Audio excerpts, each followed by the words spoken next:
Il y a encore une année qui se termine, hein. J'ai bien fêté cela. J'étais avec la famille, des amis, on a fait des jeux de société, hein.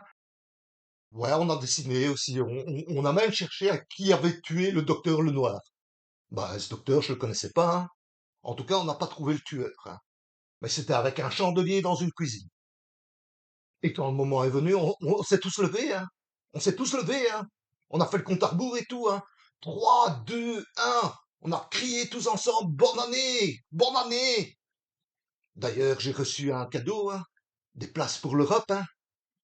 Ben non, pas le continent, hein, le groupe, hein. Bah oui, il est passé en concert, hein, il passera encore, et je serai là, hein, j'étais content, hein. Bah allez, bonne année à tous, hein. Bonne année, hein.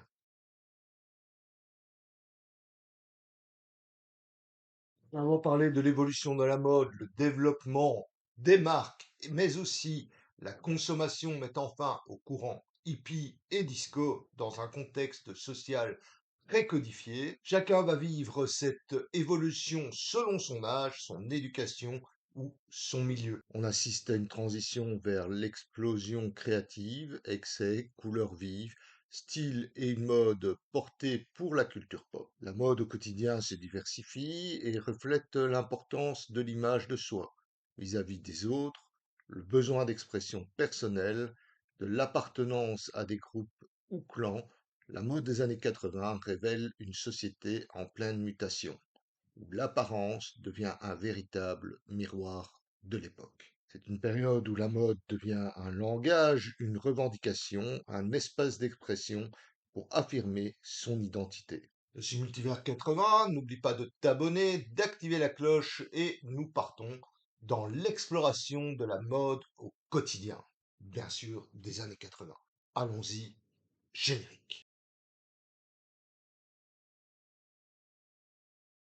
La mode homme-femme au quotidien, une mode vécue différemment selon les milieux sociaux. Dans les milieux aisés, l'élégance, les marques et le style youpi ont leur importance. L'homme des années 80 adopte un style inspiré des séries américaines comme Dynasty, de Flic à Miami, costumes aux épaules larges, chemises pastel, mocassins sans chaussettes, montres voyantes, blousons en cuir ou en daim de marque prestigieuse. Le costume blanc fait son petit effet à la Don Johnson ou l'île Fantastique, même pour aller faire les courses. Ah, nos invités arrivent à l'heure précise, à la seconde près. C'est ce qu'ils font toujours, et vous avez toujours l'air de croire à un miracle. Mon cher Tatou, quand chaque invité doit payer 50 000 $ pour un séjour de 3 jours à l'île Fantastique, je considère que c'est un vrai miracle. D'accord, patron. Les femmes optent pour la sophistication, les marques et le glamour, robes fluides, coiffures volumineuses, bijoux voyants, sacs de marque. Et dans les classes supérieures, un style très travaillé, on retrouve tailleurs colorés avec épaulettes, jupes droites ou plissées. Certaines femmes portaient des épaulettes amovibles qu'elles glissaient dans n'importe quel vêtement pour booster instantanément leur silhouette. Les milieux aisés avaient également accès aux marques en vogue comme Naf Naf, Koukaï, Chevignon, Chippy, parfois avant tout le monde. Dans les milieux populaires, on s'inspire davantage de la rue, mais aussi des concerts et des clips. Et bien souvent, c'est de la débrouille et la préférence pour les vêtements de seconde main, récupérés mais aussi pratiques. Les t-shirts imprimés ont la cote, groupes musicaux, logos, slogans, survêtements pour les joggeurs du dimanche avec des marques telles que Adidas ou Sergio Tacchini, jeans délavés, blousons en jeans ou bombers, baskets montantes, les accessoires sont faits main, les vêtements personnalisés, customisés maison. On imitait les tendances avec les moyens du bord et pour les femmes, l'inspiration vient des magazines, des chanteuses et de la télé. Pour les choix, c'est couleurs vives, créativité, débrouille et imitation. Pull oversize, veste en jeans brodé, jupe legging, accessoires fait maison, les boucles d'oreilles en plastique fluo étaient si populaires qu'on se trouvait même dans les bureaux de tabac. Pour les achats, on se tournait vers les marchés, les friperies, les vêtements faits maison. Beaucoup de mamans tricotaient les pulls des enfants, parfois avec un résultat unique en raison des couleurs. Le lieu de vie créait des styles distincts. En ville, la mode circulait vite, vitrines, magazines, concerts, discothèques, tandis qu'à la campagne, des tendances arrivaient avec un léger décalage, souvent adaptées aux manières plus pratiques, moins de talons, moins de tissus fragiles, plus de vêtements robustes. La mode selon les âges. Les enfants. Dans les années 80, la mode n'était pas seulement une question de goût. Elle était profondément influencée par l'environnement dans lequel on grandissait. L'éducation jouait un rôle clé et c'était le développement du marketing ciblé, permettant une offre pour les enfants, pour la rentrée ou la mode saisonnière. De nombreux foyers ont certainement connu des incontournables t-shirts marins, bottes en caoutchouc, les kawés, les cagoules et les chaussures de marque.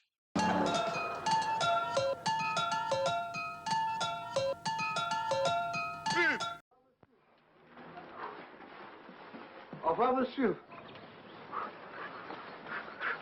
Ah bah ça y est, je l'ai, mon kawaii.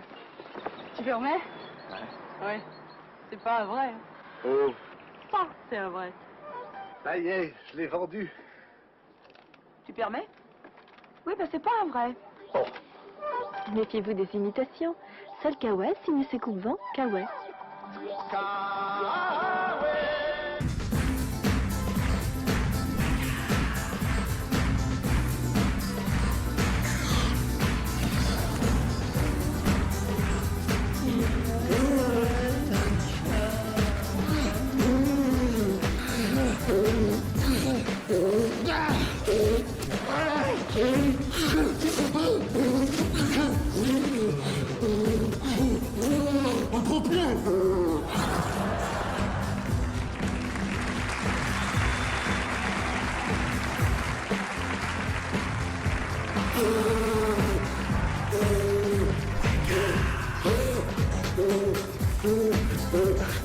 Qui dans sa jeunesse n'a pas été martyrisé étant petit par le kawaii ou encore la cagoule ou encore son collier en bonbons hein? Conseil mon gars, faut ta cagoule, faut ta cagoule, faut ta cagoule.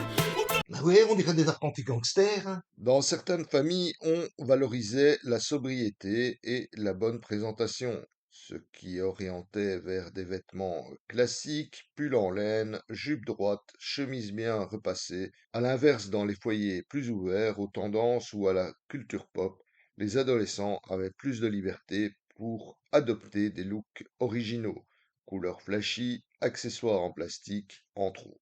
Les adolescents, influencés par la musique et la télévision, osent tout et expérimentent de nouveaux looks.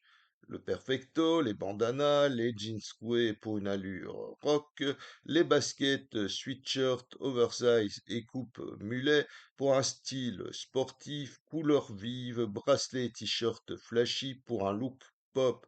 Certains utilisaient la javel pour customiser leurs jeans, créant des motifs maison.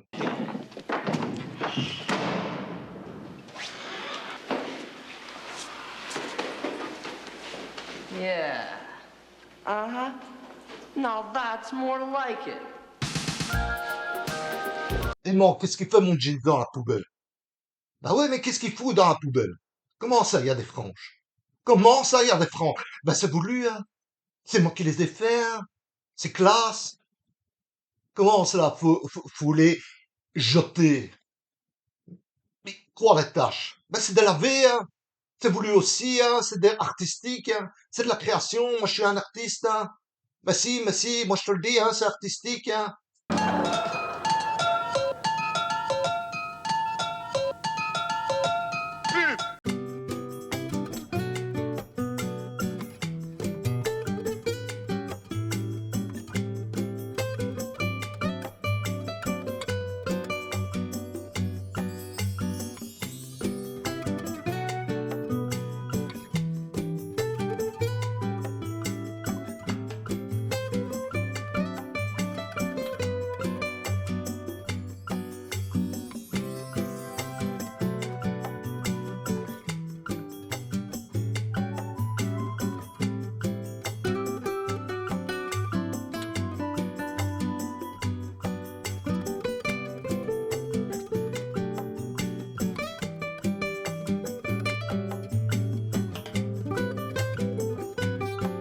les adultes entre modernité et respectabilité. Les hommes cherchent un équilibre entre modernité et respectabilité, portant des costumes structurés, des pulls en laine épaisse, des pantalons à pinces, des trench coats.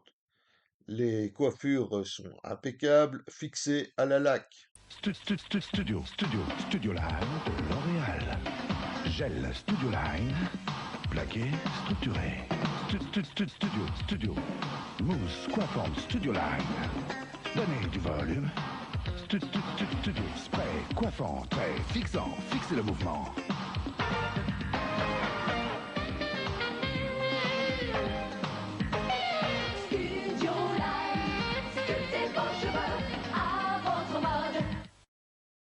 L'important est de renvoyer une image de sérieux en s'inspirant des costumes aux épaules larges portés dans les séries américaines Dynasty ou de Flic à Miami. Les femmes misent sur l'élégance, la modernité et le pouvoir. Elles adoptent le style power dressing, tailleur à épaulettes, robe fluide, chemisier à lavalière, jupe plissée, escarpin, coiffure volumineuse et laquée. Le tailleur à épaulettes était tellement associé au pouvoir que certaines femmes disaient mettre leur armure avant une réunion importante. Mettre leur armure. Des entreprises imposaient encore un dress code strict et l'on glissait un peu de fantaisie avec ici une boucle d'oreille voyante, là un foulard coloré ou bien un rouge à lèvres plus vif. Normes et liberté dans la mode, différence d'attente. Dans chaque époque, la mode n'est jamais neutre. La société a désormais de nouvelles attentes, un peu plus rigides en matière de présentation pour les hommes. On admet ce qui est considéré comme respectable, sérieux et moderne. L'homme se doit d'afficher une silhouette forte, ambitieuse et dynamique, alliant virilité et sobriété, preuve de réussite, mais sans extravagance. Costume structuré, épaules larges, la montre voyante, autant de signes de statut. Donc pour les femmes, les attentes sont souvent contradictoires. Il faut être féminine, mais pas trop provocante, élégante sans extravagance, être moderne, mais porter des tenues appropriées. Donc les femmes actives subissent une pression nouvelle, la nécessité d'incarner la réussite professionnelle tout en restant féminine. D'où le succès du tailleur à épaulettes, symbole de pouvoir, mais avec jupe et talons pour rester dans les codes. Les normes sont les règles invisibles qui dictent ce qui se porte ou non, ce qui est normal ou acceptable. Les normes sociales varient selon le milieu social, l'âge, le lieu de vie, la profession. Tous ces codes, toutes ces normes ont abouti à un besoin de liberté vestimentaire. Pour incarner cette tendance, la recherche de sérieux et de tenue classique, le look premier de la classe, deux styles emblématiques et très codifiés vont se développer. Le style BCBG, bon chic bon genre, mise sur la sobriété et la retenue, l'élégance, les codes bourgeois de la mode française, le visuel de la famille parfaite, le traditionnel et le respectabilité, vise à afficher son appartenance à un milieu éduqué stable. Le pull noué sur les épaules devient un symbole BCBG tellement fort qu'il est caricaturé dans les films et les publicités. Le style prépi américain, inspiré des campus et des clubs sportifs, propose une élégance et un chic décontracté. On l'associe aux fraternités, aux bibliothèques universitaires et aux terrains de tennis et de golf, dans un style jeune, sportif, image de vitalité et réussite, proposé à l'élite étudiante et à la jeunesse privilégiée. On pense au polo Ralph Lauren ou Lacoste, aux chinos beige, aux blazers bleu marine, mocassins et chaussures bateau, jupes plissées et pulls torsadés, ainsi que les uniformes et tenues de sport comme le polo, le cricket, le baseball ainsi que le tennis. Vêtements pastels associés aux écussons, badges et logos d'université. Le style se fait connaître à travers des films comme Le Cercle des poètes disparus, Ces deux tendances véhiculent une éducation, un mode de vie, une vision du monde et une manière d'être.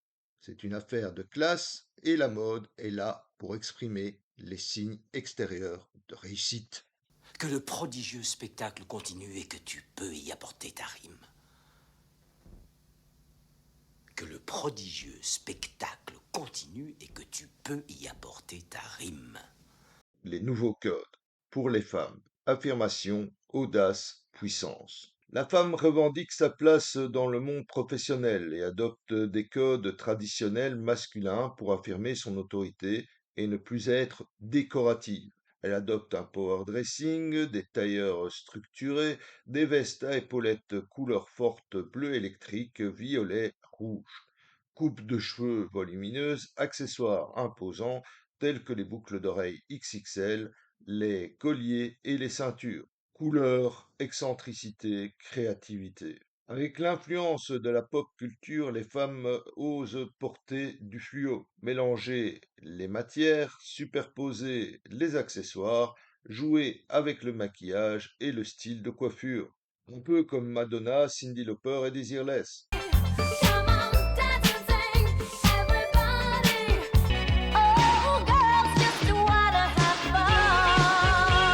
Voyage, voyage. Certaines femmes glissaient des épaulettes amovibles hein, dans tout.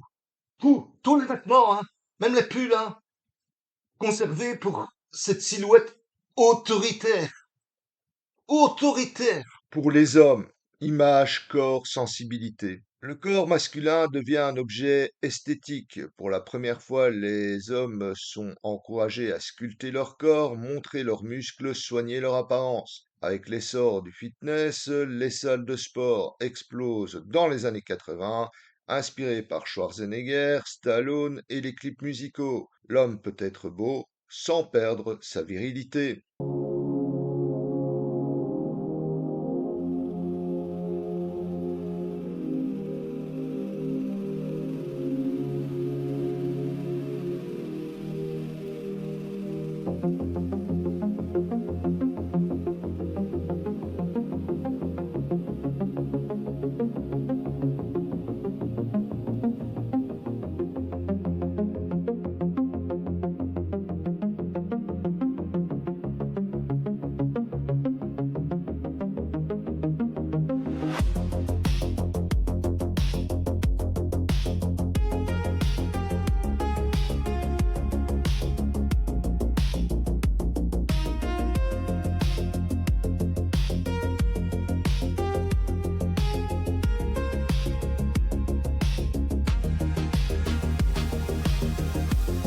The walls breathe slow decay. My shadow caught halfway. We float in amber time. Each step a frozen rhyme.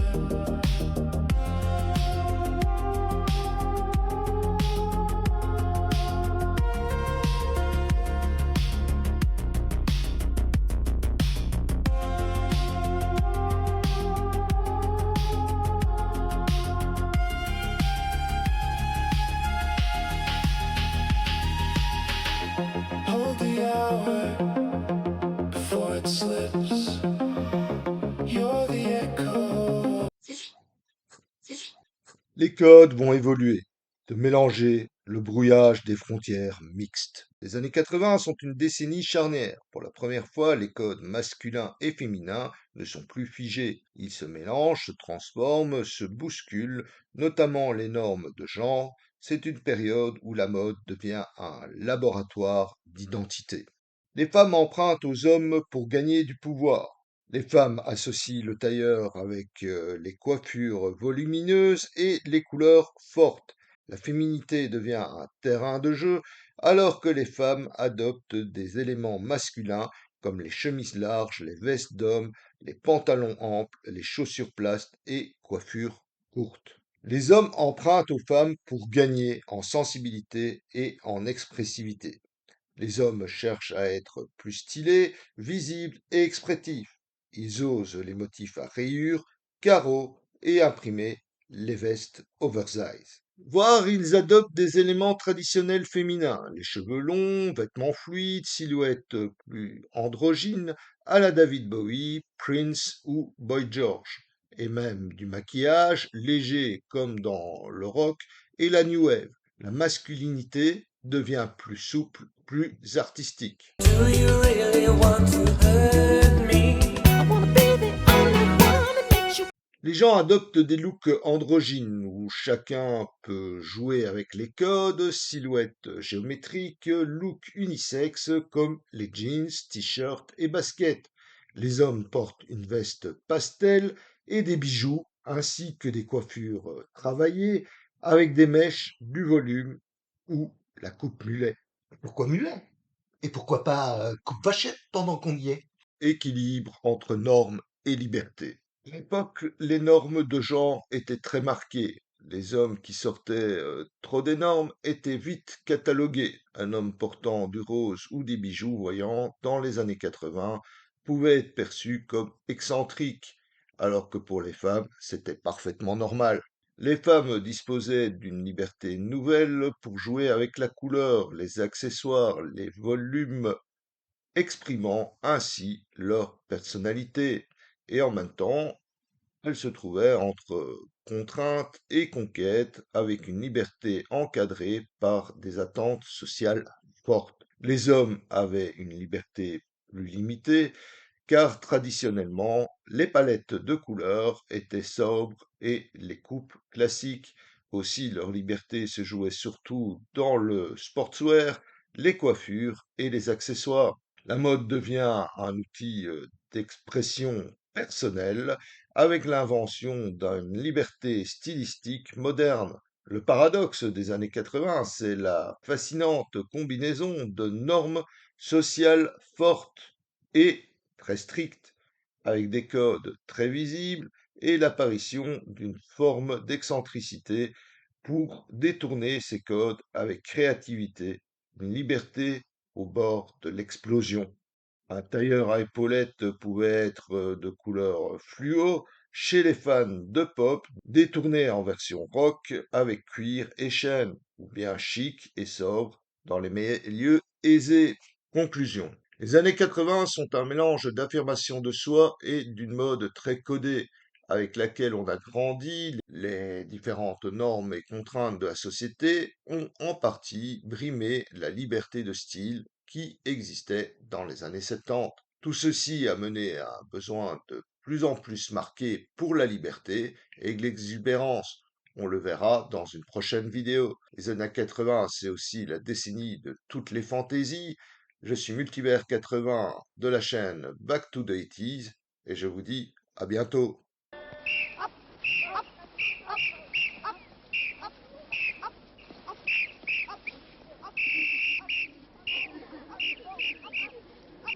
Alors, on a le même kawaii. Oui, mais moi c'est un vrai.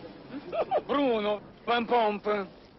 Eh oui, seul Kawe signe ses coupe-vents Kawe. Bruno, les pompes.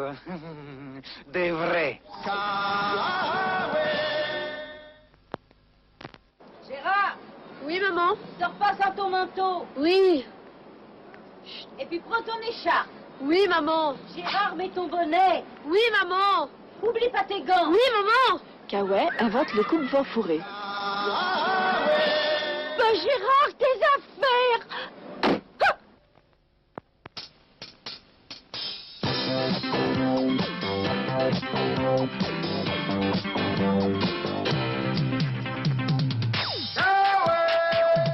Kawaii. Kawaii, l'action.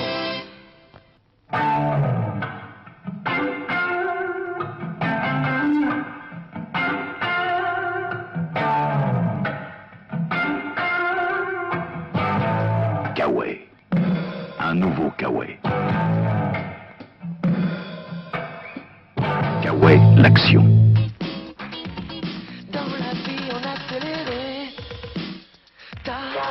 l'action c'est gagné, et partout dans le vent et la pluie, c'est le héros jour et nuit, dans la ville et pour tous les fous, et la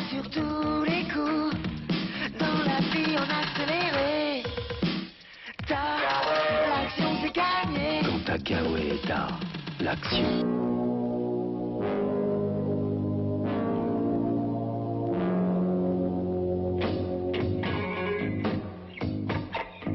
Kawaii.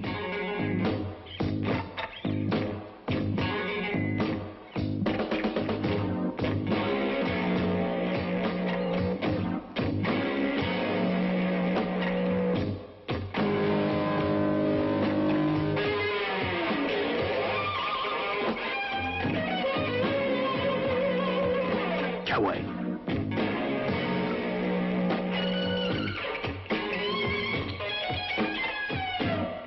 Technic Line Kawaii, la tenue de combat de l'équipe de France.